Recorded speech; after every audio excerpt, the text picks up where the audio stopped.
Okay. Magandang araw ng Panginoon. At muli na narito po tayo. So, marami po tayong nararanasan na iba-ibang mga happening sa buhay natin. Kuminsan nakakalungkot, kuminsan hindi natin maintindihan. But still, we have to go through sa ating pong gawain. Na-late lang po tayo ng konti dahil po sa some technicalities po dito sa ating camera na ginagamit. At tayo po'y bumalik sa dati na posisyon ng camera para hindi po magkagulo yung ating ginagawa sa ngayon. Okay, so tayo po ay nasa isang pag-aaral which is na I pray na ito po ay magkaroon ng kaliwanagan sa ating mga buhay Kristiyano. At marami po mga katanungan. Ang isa sa mga katanungan ay why do Christians suffer? Yun po ang isa sa mga katanungan. And why do some Christians are lacking? Tapos why do some people nakakaranas pa rin ng mga problema sa kabila ng kanilang pananampalataya? I know God will answer all of this sa oras na ito at patuloy po tayong manalangin. We are facing the mga bagay-bagay po na mangyayari sa inaharap na susulat na po yan sa Mateo 24. Paulit-ulit po natin yung sinasabi sa inyo. Pag hindi po kayo nagugulimihanan, nagkakaroon ng takot o panic. Right now, ay meron pong sigalot na nangyayari. Ang sabi po, a brewing of war between United States and Venezuela doon po sa Latin America. At sa ating pong bansa ngayon ay under threat po tayo. Sinasabi na have we not learned, sabi nitong mga banyaga na ito, have we not learned in our experience? Ang palagi ko po ang tinutukoy nila yung pagkadamay ng ating bansa sa giyera ng Amerika at ng Japan. Now, sabi niya, be wise. Ano po? At ang isa pa sa nangyayari ngayon doon sa Europa, doon sa Ukraine, between Russia and Ukraine, then di po tumitigil ang NATO sa kanyang pag-supply ng mga gamit sa Ukraine na parang ayaw nilang matapos ang giyera, samantalang United States ay gusto niyang itong pigilan. So lahat pong yan, even in Africa. Tuloy-tuloy na po yan yung mga wars na nangyayari sa panahon, sa weather, mga calamities. Ngayon po ay hindi sinasabi na meron na namang padadating na isang pandemya which is na though it is not a life-threatening but it is worse. So nandiyan na po lahat yan. Some people are not even worrying about this because wala ba silang pakialam? No. They don't know. Di po nila alam na ito ay mangyayari. Kaya po wala silang worry sa kanilang mga buhay. And yet, pag dumating na po yung mga bagay na yon, sila po nasishock, nagpapanik. Dahil hindi po sila nakahanda sa mga panahon na dumarating. So, ang ginagawa po ng Panginoon sa kanyang iglesia ngayon, sa atin, ng mga tinawag, ay pinapauna na po ang lahat ng ito sa atin. Ito po ibabanggitin mamaya ng ating Pastor Cristo sa ating babasahin sa Book of Matthew. Okay, let's all pray. Salamat po, Ama, sa iyong kabutihan. Salamat po sa iyong pag-ibig. Patuloy ka naming sinasamba, pinupuri, pinaparangalan, dinadakila sa lahat ng ito. We have pray, O God, na ikaw po ang gumawa sa amin. Ang iyong Banal na Espiritu ang siyang malayang kumilos sa aming kalagitnaan, sa aming paggawain na ito. We know that Satan, the devil, even all his mga followers ay sisikapin nilang tigil ang gawain na ito. At even it will disturb in a very, very simple way. And yet, we are not aware of this even sa aming mga characters, sa aming mga inugali, sa aming mga ginagawa. These are being used to interfere sa gawain ng Panginoon. So, bigyan mo kami ng katalinuhan and even wisdom, O Lord God, to na pagmasdan namin at bantayan ang lahat ng ito na ginagawa ng aming kalaban. So sa lahat ng ito, Amang Diyos, patuloy ka namin binibigyan ng karangalan at kapurihan sa iyong katsiyagaan sa amin, sa iyong pagtitimpi. You know, God, hindi ka titigil hanggang nangyayari ang iyong kalooban sa aming mga buhay. Hindi mo kami titigilan hanggang sa umabot kami, Panginoon, doon sa panuntunan na gusto mong ipaabot sa amin. Salamat po, Ama, sa iyong kabutihan na gagawin. Pagpalain mo po ang bawat isa na nakikinig at makikinig pa. Hayaan mo po ang iyong banal na Espiritu ang siyang malayang kumilos sa aming kalagitnaan, sa bawat puso, sa bawat kaluluwa, sa bawat espiritu, makikinig at manunood ngayon, even yung mga late na makikinig at manunood, even in YouTube, Lord God. Magtawag ka pa ng mga tao na handang makinig ng iyong katotohanan sa mga salita mo on this last days, Lord God.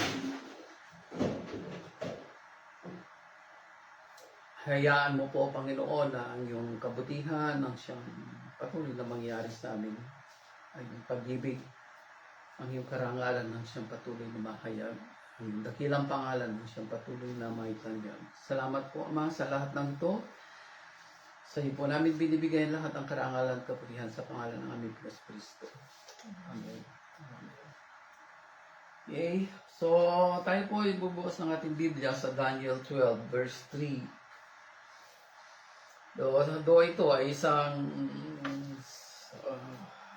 verse na ating babasahin, and yet tingnan po natin ang isa sa mga kadahilanan kung bakit ito ay binigay sa atin ngayon, bagamat ito ay isang pangako sa atin na tumutupad ng kanyang kalooban. Subalit mayroong mga bagay na kailangan nating tandaan. So kapag ito po'y nangyayari, hindi na po tayo nasisyak, hindi po tayo nagpapanik. Ang sabi dito sa Daniel 12:3, at siyang may pagkaunawa na tumakay sa marami tungo sa kabutihan ay magniningning na parang tala sa kalangitan magpakailanman. Doon po sa Ingles, ang sabi dito, napakaganda ng niya talaga sa English, the wise leaders. Ito po.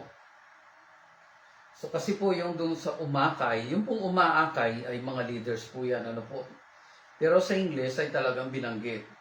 The wise leaders will shine with all brightness of the sky. And those who have taught many people to do what is right will shine like the stars forever. Parang maganda pong pakinggan sa English.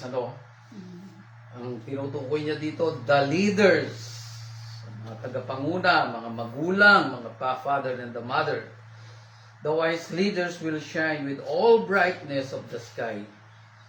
And those who have taught, mga nagturo, many people to do what is right. Sila ng mga tao na nagturo na gawin ang dapat at nararapat, ay magniningning, will shine like the stars forever. Yun po ang sa English nitong ating binasa sa Tagalog. Bright as the stars. Siguro po yun ang isa sa ating tema na ilalagay dito. Tandaan po natin ang mga stars sa kalangitan na hindi po yan mga planeta. Na sa kaalaman natin na napakatagal na, akala natin yung mga stars na nakikita natin, mga bituin sa kalangitan ay mga planeta. Iba po yung stars kesa sa mga planet. Tandaan po niyan. Ang mga stars ay para pong mga araw, a sun. And these stars are billions of numbers in the universe. Siya tayo, no? There are billion of stars in the universe. At bawat stars na yan ay merong pong kanya-kanyang mga galaxies.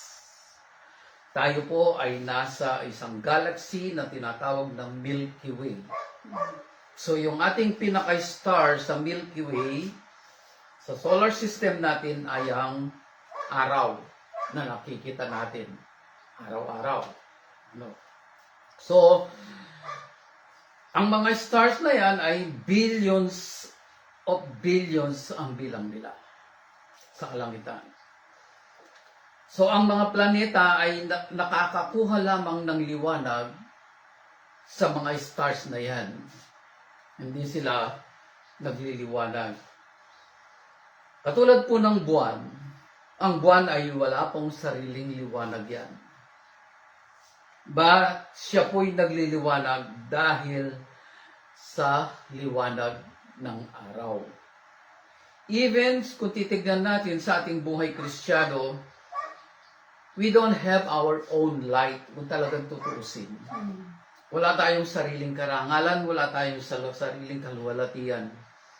Ang ating liwanag, ang ating kaluwalhatian, ang ating karangalan ay nanggagaling mismo sa Diyos. It is not in our own good. Katulad ng mga planeta. They don't shine because they are in the sky. They shine because of the stars. Ulit-ulit ko po sinasabi, the stars ay yung pong mga araw sa iba-ibang dako ng universe. So, nagulat nga po ako sa isang mangangaral din na kanyang binanggit. Madalas binabanggit nila the great man of God. Sabi, tulad ng mga nauna, mga Spurgeons, ganyan, Leonard Ravenhill, Moody, whatever. Ang tawag sa kanila ay the great man of God. At siya po ay nagbigay ng isang point doon na, which is, I think it is true. May tama ang kanyang sinabi. There's no such a thing as great man of God. But there is a great God. Amen. Kaya lamang po tayo nagiging great sa paningin ng mga tao because of our God. Not because of us. Yun po ang palagi nating tatandaan. So yung ating binasa na ito ay isang katotohanan na para bagang nagbibigay sa atin ng punto na sinasabi, in order for us to shine like the stars in the heavens, ano po? Kailangan ang ginagawa natin ay naakay natin ang mga tao tungo sa isang matuwid na pamumuhay. Ano po? A sign of a good leader, he is leading his flocks or his followers to righteousness. Tinuturuan niya ang mga tao na mamuhay ng mga tuwid, banal, at parehas sa buhay na ito. Kapag ang isang leader ay nagiging kamukha na ng sanglibutan, sila ay compromiser sa sanglibutan, they are not true leaders. Kung titignan natin mabuti ang sinasabi ng Panginoon. Sapagkat ang mga upahan ng mga manggagawa sa isang farm ay wala talagang tunay na malasakit sa isang farm na sinasabi o isang orchards or mga taniman ng mga ubas. Subalit yung may-ari talaga ay may malasakit. Di ba? So, makikita natin, tingnan natin mabuti ang ating sarili. As a leaders, as a ministers, as a priests, tingnan natin mabuti. Inaangkay ba natin ang mga tao sa isang matuwid na pamumuhay o inahayaan natin silang mamuhay sa gusto nila kahit alam natin na ang kanilang kahinatnanay kapahamakan. Sila. So there's a way na tayo po'y magningning sa tulad ng mga bituin sa langit by means of leading others to righteousness. Ito po yung maliwanag na hinihingi ng ating Panginoon Diyos sa kanyang ipinasulat kay Propeta Daniel. Ito po isang kasaysayan na mangyayari sa darating na panahon. Kaya po binanggit ni Daniel ang salitang ito, yung verse 3 nating pinaka main text. Tingnan po ninyo yung sa verse 1. Marami po kasi ang nagdi-deny nito, ay hindi yan mangyayari sa church, ay hindi yan mangyayari sa mga Kristiyano, ay hindi yan mangyayari sa mundo. Ganun po palagi sinasabi. God is a loving God. Kaya nga niya nilikha ang tao upang kanyang niligtas. Yes. At ang paraan na ginawa niya ay ang ating Panginoon Kristo. But there's how many people na nire-reject nila ang ating Panginoon Kristo. Even Israel today is rejecting Jesus as the true Messiah. Though meron din pong mga Hudyo ngayon na nananampalataya na ang ating Panginoon Kristo ay ang siyang tunay na Mesiyas. But most of them, they rejected Him. They reject Him. Ano po? Ang sabi po sa verse 1 itong 12, sa pagkakataong yun, darating si Miguel. Si Michael ito po, ang makapangyarihang bantay ng bansang Israel.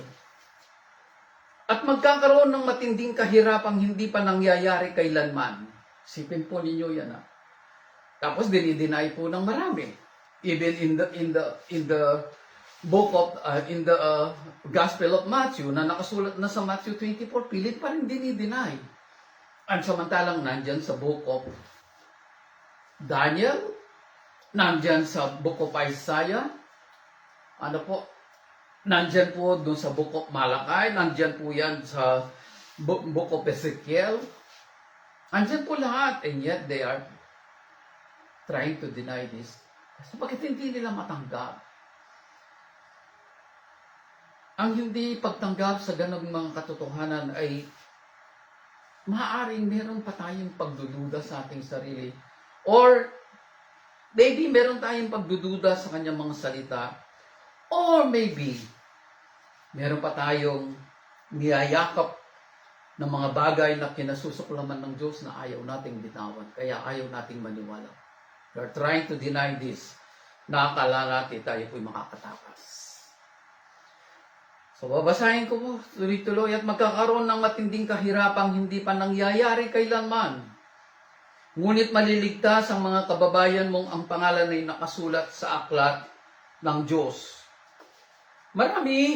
Mabubuhay ang marami sa mga namatay sa lahat ng panig ng daigdig. Ang iba'y sa buhay na walang hanggan at ang iba'y sa kaparusahang walang hanggan. Ito po yung pagdating na ng ating Panginoon Kristo, the second coming of our Lord Jesus Christ. At doon po idinugtong yung verse 3. Uulitin ko lang po, pagdudugtungin ko yung pagbasa ko sa dalawang ito, yung verse 2 and verse 3. Mabubuhay ang marami sa mga namatay sa lahat ng panig ng daigdig, ang iba'y sa buhay na walang hanggan, ang iba'y sa kaparusahang walang hanggan. At yaong may pangunawa, at tumakay sa marami tungo sa kabutihan, ay magniningning na parang tala sa kalangitan, magpakailanman. Yaong merong pangunawa. Those who are wise.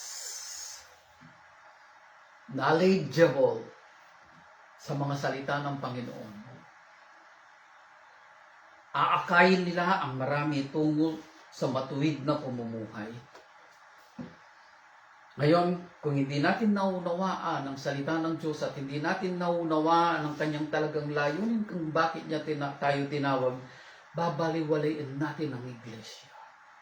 Babaliwalain natin ang kapahamakan ng marami niya nandyan sa loob. Kasi, ang iniisip natin, okay lang. God is love.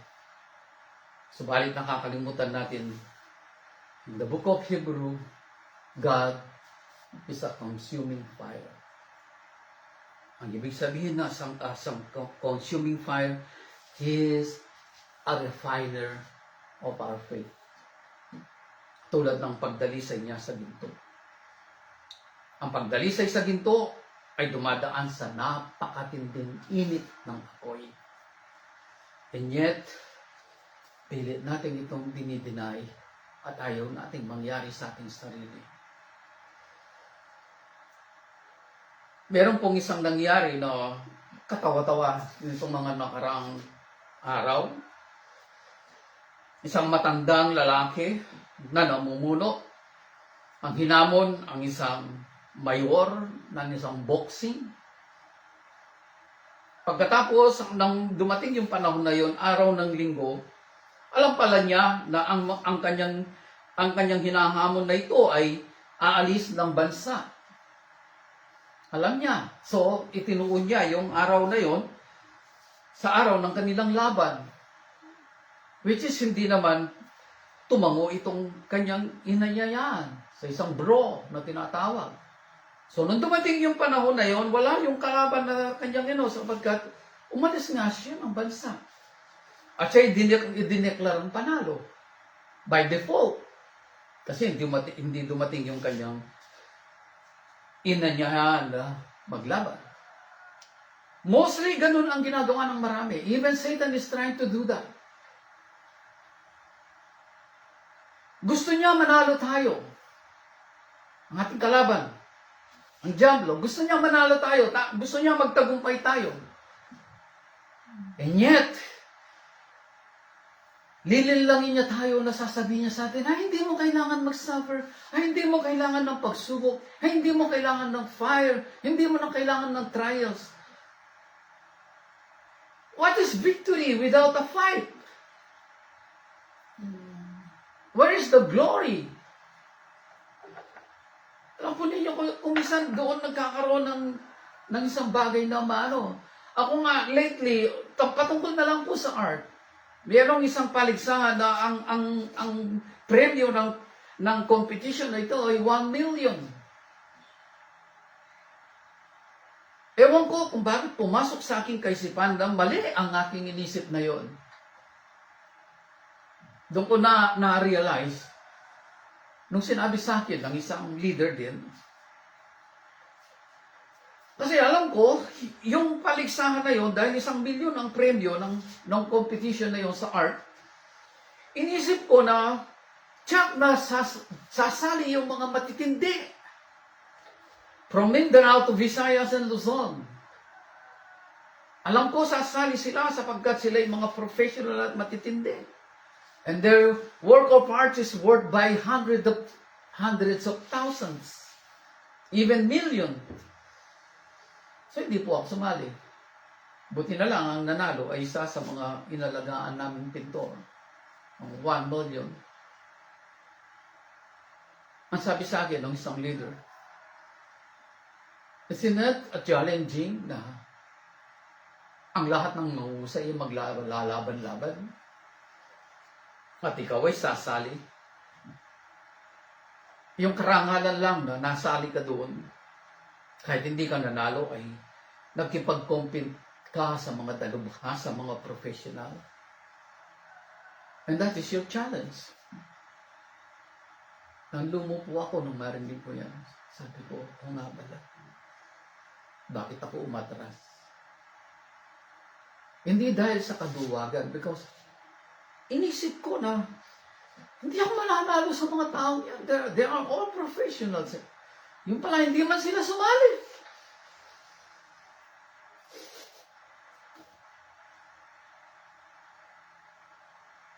Yun ang sinasabi ko sa, even in our Christian lives, we are so afraid of trials, we are so afraid of testing, we are so afraid of suffering for Christ, and yet we want to be glorified.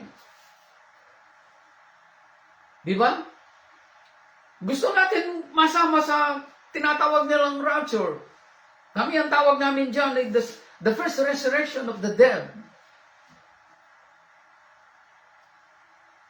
Kung sila ganun ang tawag nila, but the Bible said, it is the first resurrection of the dead. Gusto mo masama sa mga maluluwalhati sa panahon ng pagdating ng ating Panginoon Kristo, and yet you don't want to face suffering, trials, and pain because of your faith in Christ.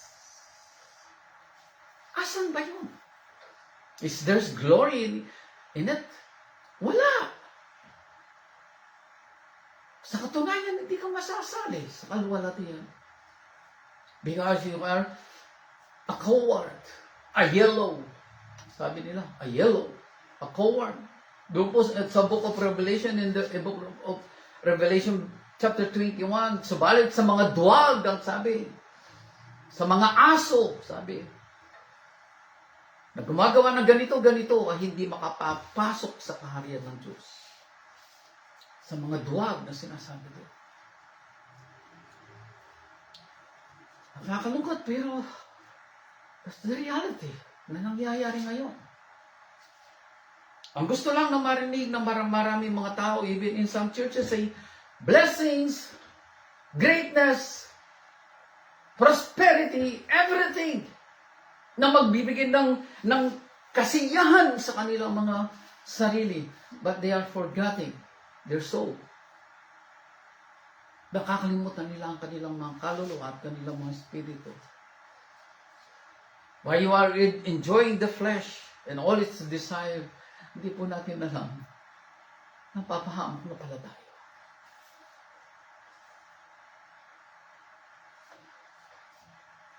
Kanina po naisip ko, maybe you search by your own, tingnan po ninyo sa internet, sa Google, sa Chrome, tingnan po ninyo how those apostles of our Lord Jesus Christ dies. I-search po ninyo kung paano sila lahat nangamatay. You will be, mapapahiya po tayo sa ating buhay Kristiyano ngayon. Lahat sila ay namatay. Though Saint John, the beloved, ay hindi namatay, but he suffered also persecution. Sinikap siyang patayin. Inihagis siya sa isang kumukulong kawa na mayroong langis na kumukulo. Sipin po ninyo, kumukulong langis, inihulog siya doon. Sa isang kawang napakalaki. But he survived by miracle. Why? Sapagat mayroong layunin ng Diyos sa kanya na kanyang ipasusulat ang the book of Apocalypse or Revelation o pahayag sa Tagalog. Search po ninyo how the apostles of Christ died. Doon po sa Daniel 8, atras po tayo ng isang chapter, makikita po natin dito. Yung po ating binabasa, pinaka-main text ay napakaganda, di ba? And yet, hindi po yun mangyayari sa akin unless we will follow all the example of our Lord Jesus Christ. His submission to the Father, His obedience to the Father, even His death on the cross. Diba? Yan po nakasulat sa Philippians chapter 2, 5 to 11. Even after death, say, sumunod sa Ama. Kaya binigyan siya ng karangalan ng pangalan. May higit sa lahat ng pangalan. Tayo nangangarap ng ganoon sa ating mga sarili, and yet, are we following the example of our Lord Jesus Christ? Even Paul, sabi niya, all my desire is to know Him, even in His suffering. Masasabi ba natin yun? Doon po sa verse 8, chapter 8 ng 9 to 10 ng chapter 8 ng Daniel, tingnan po ninyo. Ito ay isang bagay na tandaan po natin. Kristiyano na tayo, naglilingkod tayo sa Panginoon. We know we are giving our heart and our time. Lahat ay binibigay natin sa Panginoon. And yet, why do we suffer? Pain, trials. Ganun na. Lahat nararanasan natin by emotions. Nararanasan natin lahat yan dahil sa ating pagsunod sa Panginoon. And the reason is here, isa sa mga nasulat dito ay parang kumakatawan sa mga bagay na mangyayari sa atin at sa mga bansa noong unang panahon. Ang isa sa 4 niyang sungay ay nagsanga ng maliit. Ito po ay patungkol sa mga sunod-sunod na mga kaharian no dumating from Babylon to Persia to Greece to Rome. Ang isa sa 4 niyang sungay nagsanga ng maliit. Ito ay lumaki ng lumaki hanggang sa maging makapangyarihan. This is after na po ng kaharian ng Gresya. At lumabas po ang isa. Yun po ang bakal na tinatawag na ngayon noon na the Roman Empire. Ang sabi dito, ano pat nasakop niya ang lupain sa gawing timog, silangan at lupang pangako. Ang kapangyarihan niya ay umabot hanggang sa kalawakan. Sabihin po ninyo, ang kapangyarihan niya ay umabot hanggang kalawakan. Spiritual na po yan. Ano po? Kung kayo po ay bihasa sa mga naririnig ninyo ngayon, you know who is this at present. Na sinasabi ng sa Book of Revelation, siya ang nakapangyayari sa lahat ng mga bansa. Even today. It is a great religion of our time. Ang sabi dito, ang kapangyarihan niya ay umabot hanggang sa kalawakan. 3 ang kanyang kapangyarihan. Civil, political, and spiritual. Kaya po umabot na maging sa kalawakan ang kanyang kapangyarihan. Pinabagsak niya sa lupa ang ilan sa mga bituin at niyurakan. Dahil sa kanyang kapangyarihan, inisip niyang labanan pati ang prinsipe ng kalangitan.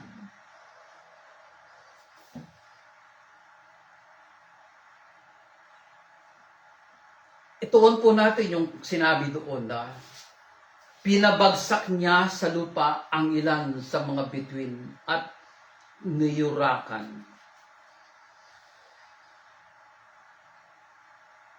Sa Ingles, ito po yung sinasabi, it grew strong enough to attack the army of heaven, the stars themselves, and threw some of them to the ground and trampled on them. Ilan ang ipinapatay ng kapangyarihang ito nang siya'y lumabas hanggang sa kasalukuyan? Ilan ang naging martir sa kanyang kagagawan? Pinagpapatay ang unang mga apostol.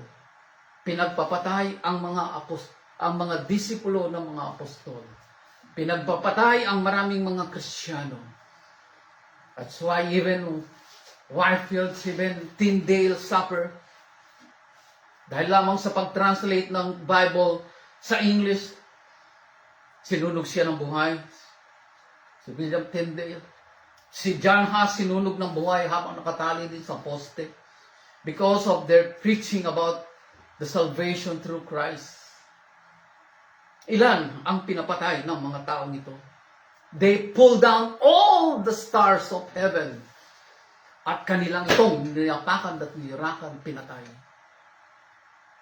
Kung ito'y ginawa ng mga taong ito since the beginning ng Kristyanismo, do you think it will not happen today? Hindi lang po tayo nakikinig at nanonood at nagre-research ng mga Kristiyano ngayon na nagsasuffer ng persecution, even death. Sa Nigeria, sa China, sa North Korea, sa mga extremist na mga bansa. Lalo na po sa Nigeria, mga kabataang babae, ina-abduct, nire-rape, binubuntis. And these are Christians. Mga kabataan na babae. And because ayaw nilang mangyari yun sa kanilang buhay, winawakasan nila ang kanilang mga sariling buhay. Huwag lamang mapunta sa mga ganong sitwasyon. Some of them, sa Nigeria. Now, tatanungin mo yung sarili mo ngayon, am I suffering like this? They are facing death and persecution because of Christ. Tapos, ngayon tayo dito, sa Kapampangan, lalago-lago tayo. Pa-beauty-beauty tayo. Post tayo ng post sa Facebook na para bagang wala tayo sa iglesia. Wala tayo sa panawagan ng Panginoon. Walang masama po sa Facebook kung ginagamit natin yan para sa Panginoon. Not to brag our beauty and our blessings and everything na worldly may pinagmamayabang natin. Wake up, church. Kung ang mga ganitong bagay ay ginagawa ng dyablo, sinisikap niyang wasakin maging ang mga Kristiyano na tinawag. Huwag na po tayo magugulat. Ano po yung nakasulat doon sa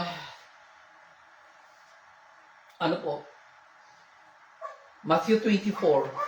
Para po medyo maano po tayo, gising-gising naman po tayo sa ating masyadong himbing sa sanlibutan.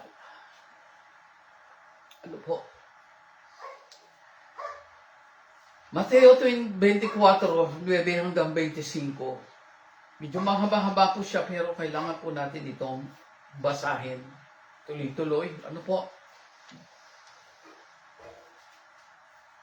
Ang sabi dito, ang ating Panginoon Kristo mismo, mula sa kanyang bibig mismo na isinulat ni San Mateo. Matthew 24 verse 9, sa mga panahong yun, kapupuotan kayo ng lahat dahil sa akin. Kapupuotan kayo ng lahat dahil sa akin. Why? Dahil ba sa gospel? Maybe. Pero talagang tutusin hindi yun. They hate us because they cannot do those things na nangyayari sa atin. Kaya galit na galit sila sa atin dahil sila mismo ay hindi nila magawang magbago. Kaya galit sila. Galit na merong inggit. Kaya kinapupuotan nila tayo. But they have the chance na baguhin sila ng Panginoon kung isusuko nila ang kanilang mga sarili ng totohanan sa ating Panginoon Diyos. Ang sabi dito, at isasakdalo upang pahirapan at patayin. Maraming tatalikod sa kanilang pananampalataya at mapupo sa isa't isa. How many people nanangatisod, tumalikod sa pananampalataya, not because of the gospel, but because of some Christians. God is being mocked by these people, not because of the gospel. Di ba na-quote na natin nung nakaraan in the book of, I think it is in the book of Deuteronomy, o in the book of Daniel. Ang sabi ng Panginoon sa sakit ng loob niya sa bansang Israel, dahil sa inyo, kinukutya ang aking pangalan. Dahil sa inyo, sabi ng Panginoon Diyos.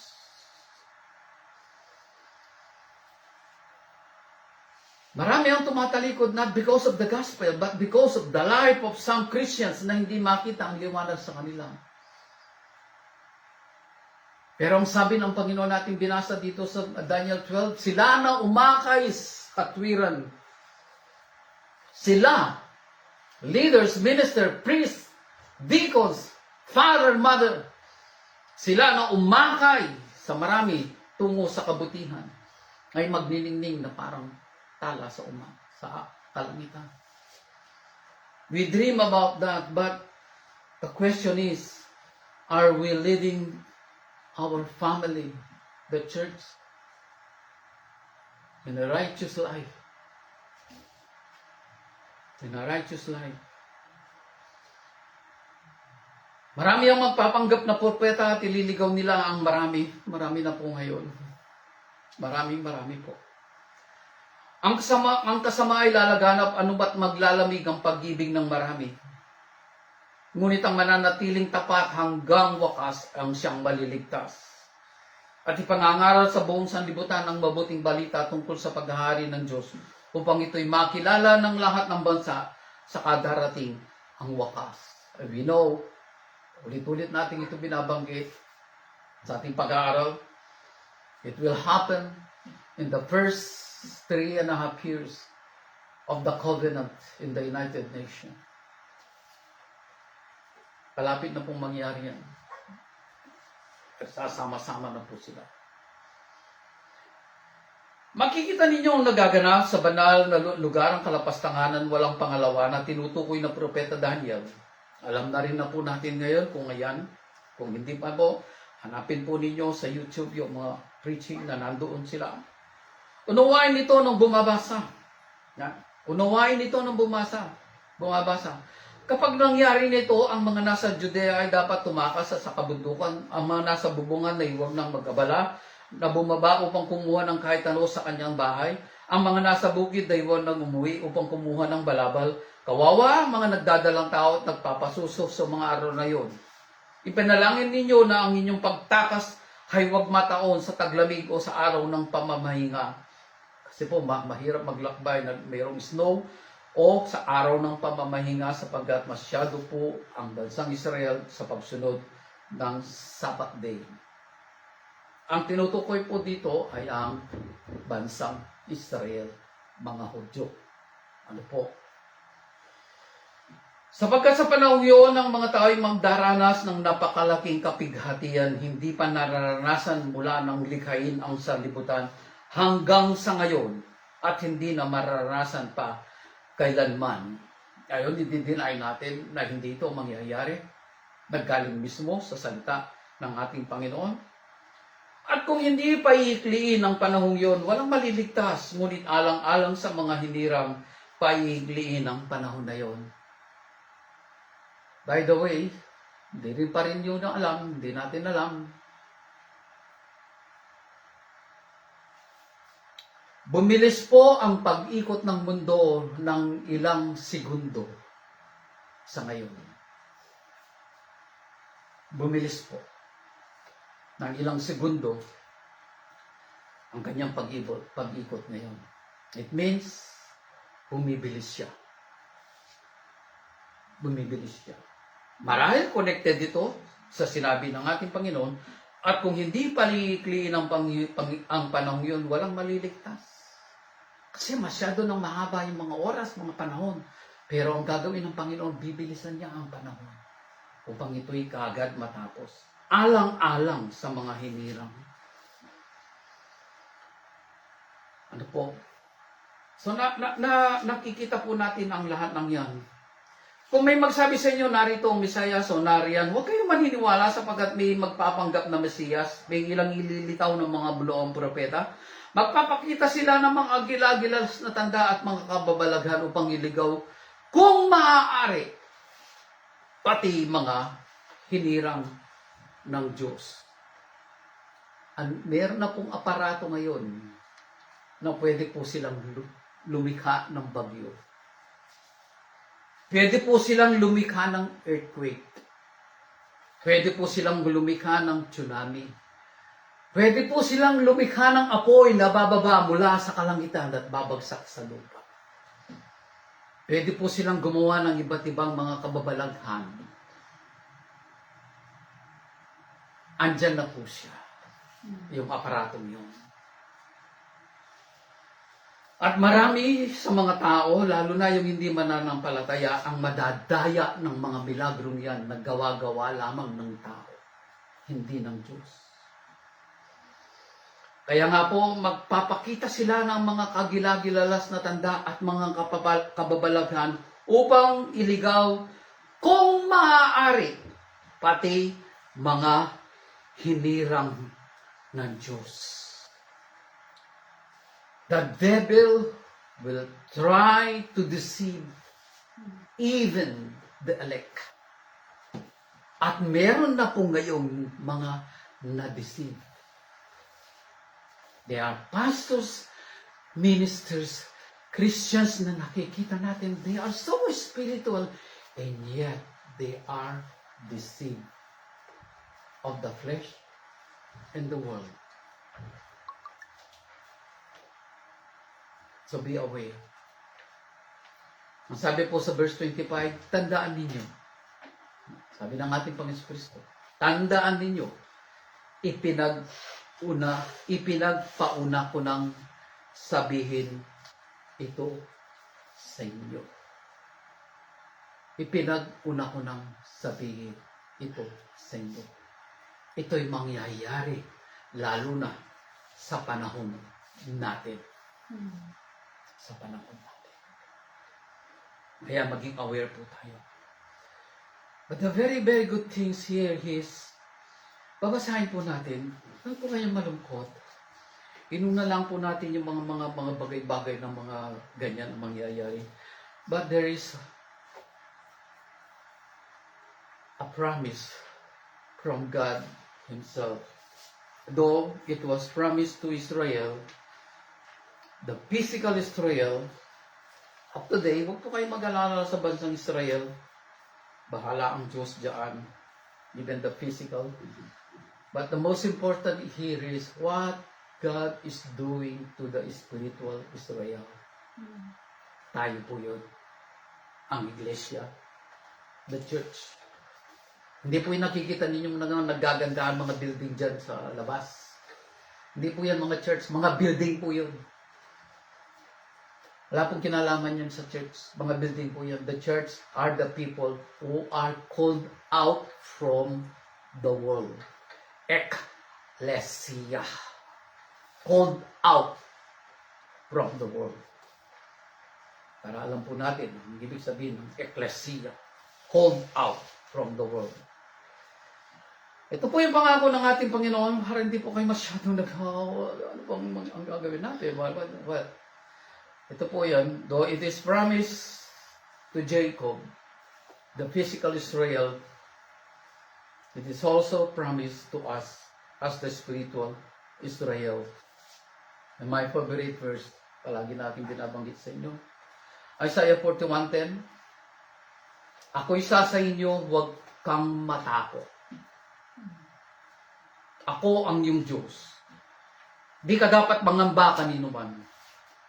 Palalakasin kita at tutulungan, iingatan at ililigtas. Verse 13, ako si Yahweh. YHWH, I am that I am. Ang ibig sabihin po niyan, ng Yahweh. Ako si Yahweh na inyong Diyos at siyang nagpapalakas sa inyo. Ako ang may sabing, huwag kayong matakot at tutulungan ko kayo. Amen. Sa English, I am the Lord your God. I strengthen you and tell you, do not be afraid. I will help you. Amen. Doon po sa King James Version, I will uphold you in the right hand of my righteousness. Yan po ang pangako ng Panginoon sa atin. So as we go on, sa ating pag-akay sa maraming mga tao tungo sa kabutihan, sa pamumuhay na matuwid, many obstacles ay lalagay ng ating kalaban sa ating harapan. Maybe your own wife, your own husband, your own children, your own brothers and sisters in Christ. Gagamitin lahat yan ng diablo.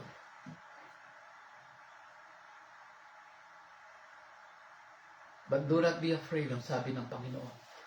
I will uphold you in the right hand of my righteousness. Malalampasan ninyong lahat yan. Dahil ako ang mangunguna sa inyo. Ako ang mauuna sa inyo. Tingnan po ninyo ang pangako niya.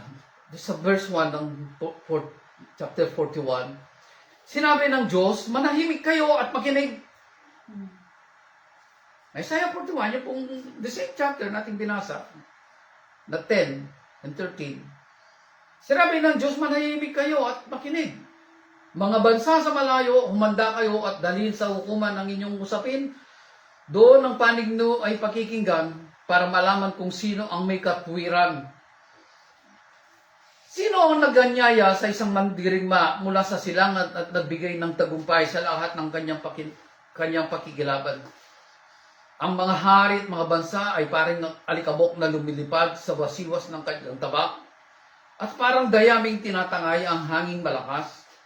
Buong bilis na tinutugis niya ang mga kaaway na ang kanyang mga paa ay halos di sumayad sa daan.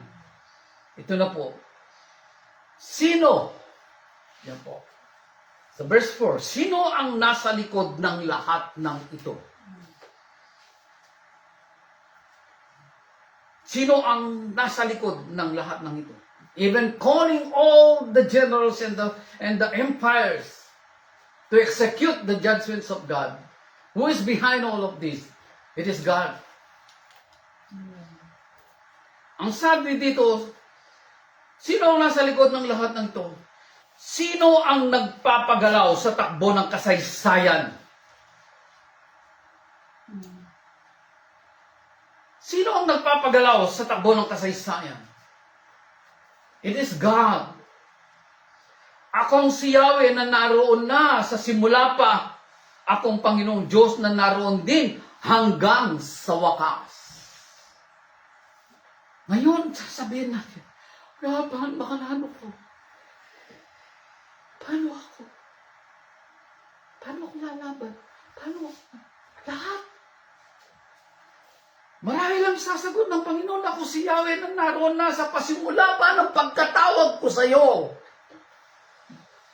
At ako rin ang Panginoon Diyos na naroon din na hanggang sa wakas ng buhay mo. Amen. Then why worry? Magagawa nating akayin ng mga tao sa matuwid na pamumuhay habang tayo'y sumusunod sa Kanya. Submitting and obeying. Amen. That's right. Yun lang naman po ang hinihinga natin, Panginoon, sa atin. Submission and obeying to His will. And what is the will of God? That we might be conformed in the image of His Son. Romans 8:29. That is the infinite goal of God. That is the infinite will of God, to be conformed in the exact image of His Son. And what is the exact image of His Son? The Son is the exact image of God. At kung ano yung ginawa ng Panginoon doon sa Philippians chapter 2, 5 to 11, the same things that yun din ang ating gagawin. And we cannot do yung will ng Panginoon na akayin ng mga tao sa matuwid na pamumuhay unless we submit and obey to His will. Tandaan po natin yan. Pakatandaan po natin yan. Ngayon, dapat ba tayong matakot?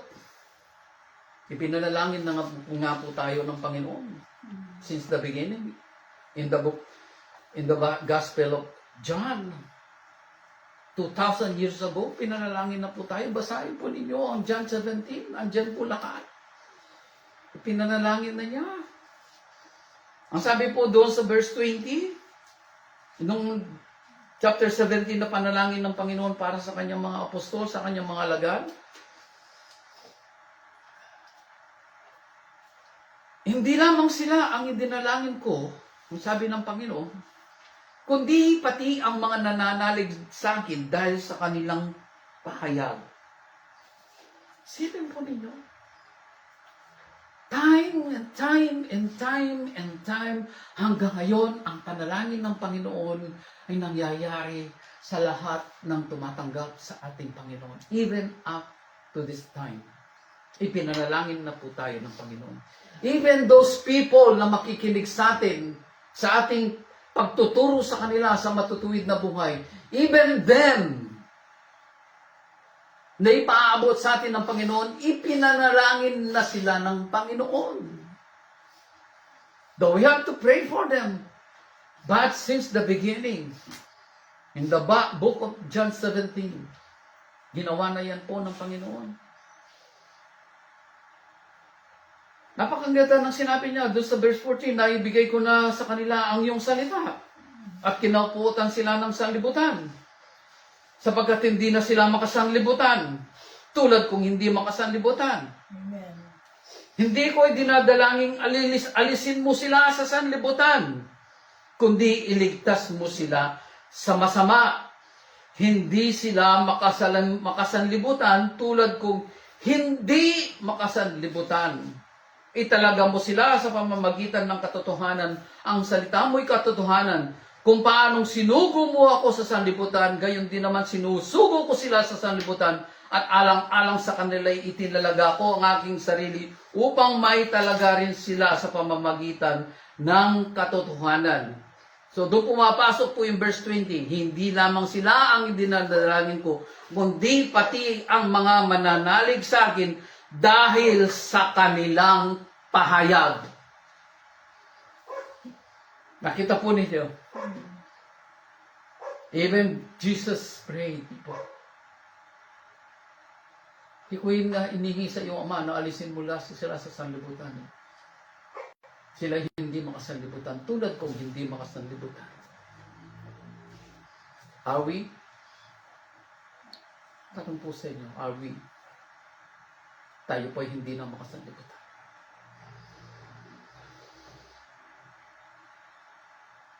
Napakadakila po ng pangako ng Panginoon sa atin. Hindi po tayo dapat manghina. Doon, dumaranas tayo kung minsan. Hindi natin maintindihan. But we have to yumakap tayong mabuti sa Kanya. At hindi niya tayo bibitawan. Ang pangako nga niya, sa King Jesus, I will uphold you in the right hand of my righteousness. Ahawakan ko kayo sa kanang kamay ng aking kapurihan. Sa Colossians 3, sabi niya, binuhay kayo muli kasama ni Kristo, kaya't ang pagsumikapan ninyo ay ang mga bagay na nasa langit na kinaroroon na ni Kristo na nakaupo sa kanan ng Diyos. Isaisip ninyo ang mga bagay na panglangit, hindi ang mga bagay na panlupa. Relasyon, material, ano namang mga bagay na makasanlibutan. Kaya sa isip ninyo ang mga bagay na panglangit. Ano ba yung mga bagay na panglangit? Holiness, righteousness, joy, hope, and even immortality. Isa-isip ninyo ang mga bagay na panglangit, hindi ang mga bagay na panlupa. Sabagkat namatay na kayo at ang tunay na buhay ninyo ay natatago sa Diyos kasama ni Kristo. Si Kristo ang tunay na buhay ninyo. At pag siya'y nahayag, mahayag din kayo kasama niya at makakahati sa kanyang karangalan. Makakahati sa kanyang karangalan. Napakabuti ng Panginoon. Yes, Lord. Amen. Ngayon, marahil ay diiwan ang katanungan ko sa inyo.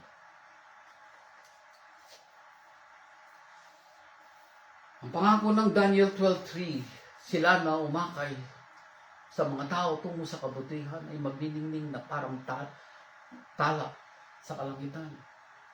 Now, the very question here is, pinangungunahan ba natin ang ating pamilya? Mga kapatid, lalo na yung mga kapatid sa pananampalataya, sa buhay na matuwid at kaaya-aya sa Diyos. Are these people surrounds us see Christ in us? Nakikita ba nila ang ating Panginoon Kristo sa atin? Tayo pong lahat ay lumapot ng langit. Patuloy ka namin dinadakila, Ama, pinupuli, sinasamba, pinaparangalan. In our Father God, there is a challenge, O God, in this message. We want to be glorified, and yet are we ready to suffer for you? Are we ready to obey you? Are we ready to submit our lives to your will? Maaring nasa amin ang kasagutan, subalit ikaw ang nakakaalam ng lahat ng ito. Yes, Lord. Since the beginning of time na pagkatawag mo sa amin, ikaw ang nagpasimula nito. At alam mo ang magiging wakas nito. All we pray, Father God, help us to submit and to obey your words and your will Yes. every day, Amen. every minute, Help us, Lord. every second, Help us. sa lahat ng aming ginagawa. Salamat po, Ama, sa umagang ito, sa araw na ito, na ibinigay mo sa amin, muling pagpapaalala mo sa amin ng iyong pag-ibig. We know this is your love. Maging yung mga pagpalo, pagtutuwid, tanda pa rin ng iyong pag-ibig sa amin. Because you don't want us, O God, to be destroyed by this world and the enemy. Mahal mo kami at pinili mo kami at hinirang mo kami. At ang pangako mo, no one can take us from your hand, from your palm. Kaya tulungan mo kami, Panginoon, Yes. na lalo pang kumapit sa iyo. At lalo mo kaming yakapin, Panginoon, na mahigpit na mahigpit. Salamat po, Ama, sa araw na ito. Ang iyong pagpapalang siya patuloy na makarating at umabot sa mga nakikinig, at makikinig pa, Panginoon, sa mga panahon pang dumarating ng araw. Let your love flow. We always pray, let your love flow. Let your love flow, your Holy Spirit move mightily, enlighten their heart and their spirit as they are watching this live stream lately. Salamat po, Ama, sa iyong kabutihan. Salamat po sa iyong pag-ibig. Salamat po sa iyong walang hanggang karangalan, sa kayong kadakilaan ng iyong pangalan. Salamat po, Ama. Sa aming pong pansamantalang pag-iwahiwalay, igaod mo po sa amin ang iyong bendisyon, ang iyong pag-ibig, ang iyong pagmamahal, ang iyong pagkalina, ang iyong biyaya na siyang nagtawid sa amin, Panginoon Jesucristo, upang magawa niya ang iyong kalooban, Ama. At ang pananatili po ng Banal na Espiritu ay mapasa amin sa kanila na manunood pa. Sa pangalan po ng aming Jesucristo, sa iyo po na binibigyan lahat ng karangalan, kapurihan, kasalamatan. Sa pangalan ng aming Panginoon Jesucristo. Amen. Amen. Good day and God bless you.